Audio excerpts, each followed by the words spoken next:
لله رب العالمين والعاقبة للمتقين والصلاة والسلام على سيد الأنبياء والمرسلين وعلى آله وأصحابه أجمعين. أما بعد فأعوذ بالله من الشيطان الرجيم. بسم الله الرحمن الرحيم. قال الله تبارك وتعالى في القرآن المجيد والفرقان الحميد: فيه رجال يحبون أن يتطهروا والله يحب المطهرين. صدق اللہ مولانا العظیم. ان اللہ وملائکتہ یصلون علی النبی یا ایہا الذین آمنوا صلوا علیہ وسلموا تسلیما.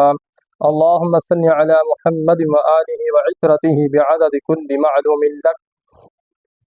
اللہ جل وعلا نے قرآن مجید برہان رشید میں ارشاد فرمایا: فیہ رجال یحبون ان یتطہروا.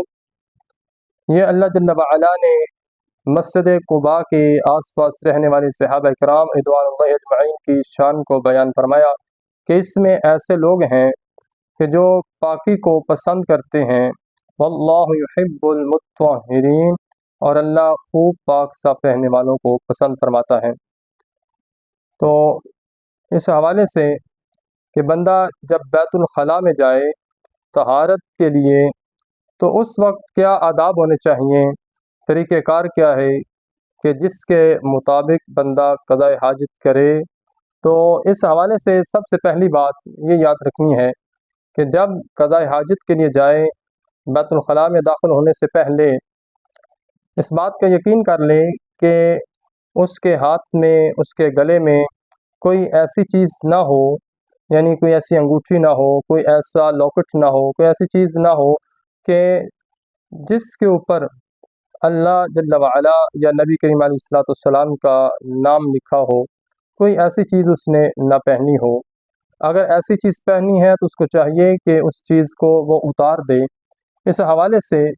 سنن ابی داود کے اندر حدیث پاک موجود ہے کہ حضرت انس رضی اللہ تعالی عنہ فرماتے ہیں: کان النبی صلی اللہ علیہ وسلم اذا دخل الخلاء وضع خاتمہ، کہ نبی کریم علیہ السلام جب بیت الخلاء میں داخل ہوتے تو آپ اپنی انگوٹھی کو اتار دیتے. اب نبی کریم علیہ السلام کی انگوٹھی مبارک، اس میں چونکہ اللہ جل وعلا اور نبی علیہ السلام کا نام لکھا ہوا تھا تو محبوب علیہ السلام اسے اتار دیتے. لہذا اگر کسی مقدس چیز کا نام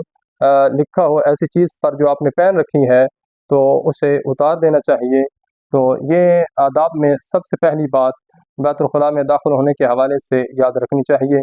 پھر اس کے بعد جب بیت الخلاء میں داخل ہوں تو بایاں پاؤں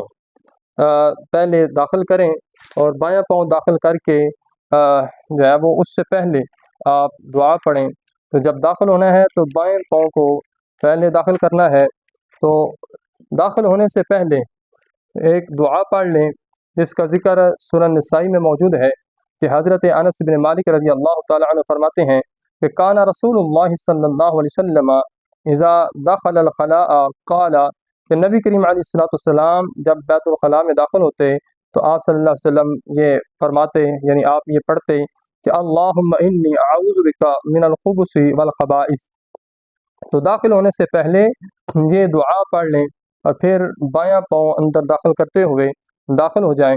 اور جب داخل ہو جائیں تو اس وقت سطر کو کھولنے سے پہلے یہ چاہیے کہ آدمی زمین کے کچھ قریب ہو جائے. اس حوالے میں سے سنن ابی داود کے اندر روایت موجود ہے کہ حضرت عبداللہ ابن عمر رضی اللہ تعالی عنہما فرماتے ہیں ان نبی صلی اللہ علیہ وسلم کان اذا اراد حاجتا، کہ نبی کریم علیہ السلام جب قضاء حاجت کا ارادہ فرماتے لا یرفع ثوبہ، محبوب علیہ السلام اپنا کپڑا نہ ہٹاتے حتی یدنو من الارض، یہاں تک کہ نبی کریم علیہ السلام زمین کے قریب ہو جاتے. تو اس لیے جب بیت الخلاء میں داخل ہوں تو اور سطر سے کپڑا ہٹانے لگیں تو یہ کوشش کرنی چاہیے کہ زمین کے قریب ہو جائیں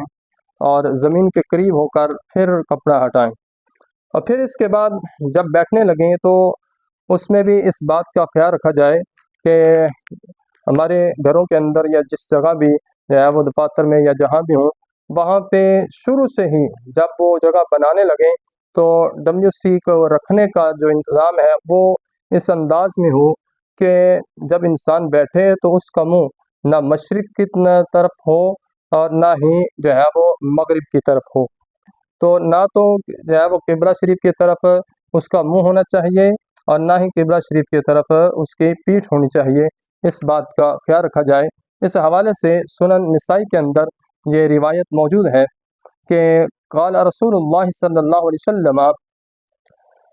اذا ذهب احدكم الى الغائط اب البول،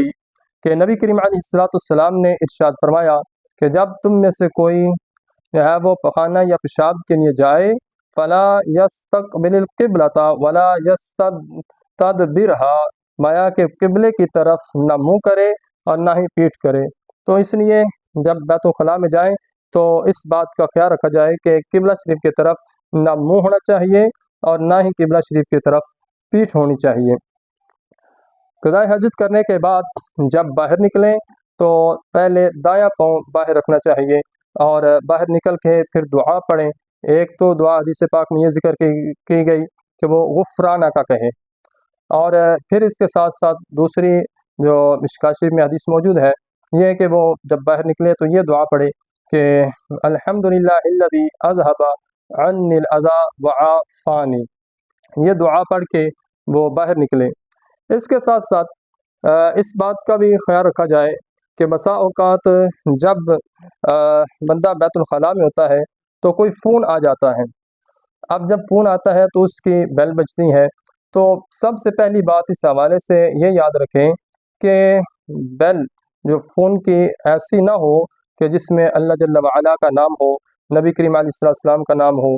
کوئی تلاوت قرآن کی کوئی ایسی بیل نہ ہو، بلکہ بالکل سادہ موبائل ہر وقت رکھنا جو ہے وہ ہونی چاہیے، سادہ بیل ہونی چاہیے۔ اور یہ ہے کہ جب بیت الخلاء میں کبھی فون آ جائے تو وہ فون سننا نہیں چاہیے بلکہ وہ بند کر دیا جائے۔ بسا اوقات لوگ فون اسی کے اندر ہی سننا شروع کر دیتے ہیں۔ اب اس میں کیا خرابی ہیں اس حوالے سے یاد رکھیں۔ ایک تو بلا ضرورت سطر کو کھلا رکھنا ہے، اب یہ بھی درست نہیں، اور اس کے ساتھ ساتھ پھر جو ہے وہ اس کے کچھ دنیاوی نقصانات بھی ہیں جس کو تفسیر در منصور میں ذکر کیا گیا حکیم لقمان کے حوالے سے۔ تفسیر در منصور میں حضرت لقمان کے حوالے سے یہ بات موجود ہے کہ حضرت لقمان اپنے آقا کے لیے سب سے تابع فرما غلام تھے۔ سب سے پہلی حکمت کی بات جس کا مشاہدہ کیا گیا وہ یہ تھی کہ اسی اسنا میں کہ وہ اپنے آقا کے ساتھ تھے کہ وہ بیت الخلاء میں داخل ہوئے تو وہ اس میں زیادہ دیر تک بیٹھا رہا، تو حضرت حکیم لقمان نے اپنے آقا کو آواز دی کہ قضاء حاجت کے لیے دیر تک بیٹھنے سے جگر خراب ہو جاتا ہے اور اس سے بواسیر کا مرض لگ جاتا ہے، سر کی طرف گرمی چڑھ جاتی ہے، تھوڑی دیر کے لیے بیٹھو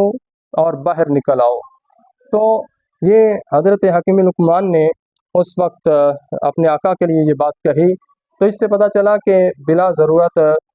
بیت الخلاء میں بندہ نہ بیٹھے اور فون وغیرہ آئے تو اسے نہ سنے، کہ اس سے زیادہ دیر بلا ضرورت وہ سطر کو ننگا رکھنا بھی ہے، برہنہ رکھنا بھی ہے، اور پھر اس کے کچھ دنیاوی نقصانات بھی ہیں جس کو میں نے ذکر کیا،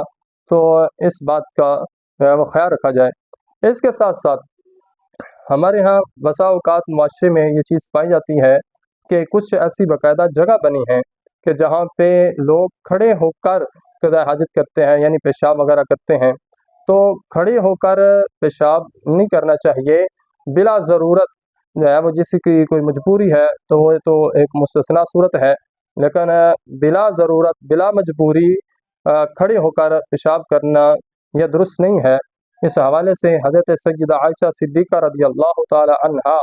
آپ فرماتی ہیں کہ جو بندہ تم سے یہ بیان کرے کہ نبی کریم علیہ السلام کھڑے ہو کر پیشاب کرتے تھے، تو فرماتی ہیں کہ اس کی تصدیق نہ کرنا کہ نبی کریم علیہ السلام تو بیٹھ کے ہی آپ قضاء حاجت فرمایا کرتے تھے۔ تو اس حدیث پاک سے معلوم ہوا کہ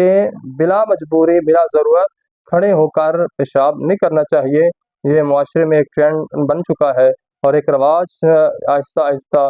جو ہے وہ چل رہا ہے، تو اس رواج کو ختم کرنا چاہیے، اور جو ایک صحیح طریقہ ہے اس طریقے کے مطابق ہی بندہ جو ہے وہ قضاء حاجت کرے۔ اور یہ بھی چونکہ شریعت کے اصول ہیں، اس معاملے کے اندر بھی شریعت کو ہی مد نظر رکھنا چاہیے۔ اللہ جل وعلا کی بارگاہ میں دعا ہے کہ خالق کائنات ہمیں اپنے تمام معاملات کے اندر قرآن و سنت کے مطابق اپنے معاملات کو دیکھنے کی توفیق عطا فرمائے۔